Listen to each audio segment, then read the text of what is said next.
हमारे यहाँ कुछ उलमा हैं जो बहुत पढ़े लिखे हैं, जिनको हर तकरीरों में बुलाया जाता है, हर तकरीर में उनको मौका दिया जाता है, और जब तक वो स्टेज पर रहेंगे तब तक वो बताएंगे ये हराम है, वो हराम है, ये नहीं करना, वो नहीं था। वो भी बहुत मतलब कि उनके दिल में आ गया कि इस चीज़ के बारे में बोलना है तो बोलना है, तो तब बोलेंगे ये हराम है, वो हराम है, ऐसे करना है, वैसे करना है, ये सही नहीं है, वो सही नहीं है।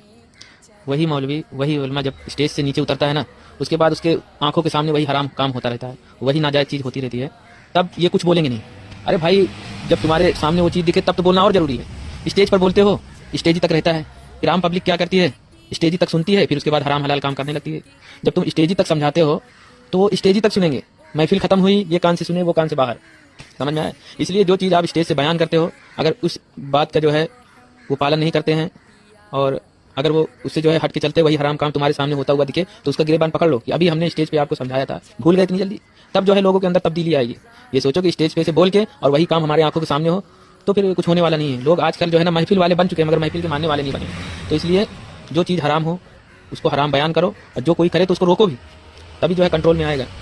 वरना जो है आप स्टेज से समझाते रहोगे और स्टेज से उतरने के बाद आंख से देखते रहोगे, कोई तब्दीली नहीं आएगी। बहुत सही से मौलाना है, बहुत सही से मौलानाओं को देखा है कि बोलेंगे कि ये हराम है, मगर उसी चीज़ को जाकर खुद देखते हैं। तो भाई अपने अंदर तब्दीली ले आओ। मौलाना सबसे पहले तब्दीली ले आए, सालों को लठ लेके खड़े हो जाएंगे, अभी तुमको समझाया था, समझ में नहीं आया, इतनी जल्दी भूल गए।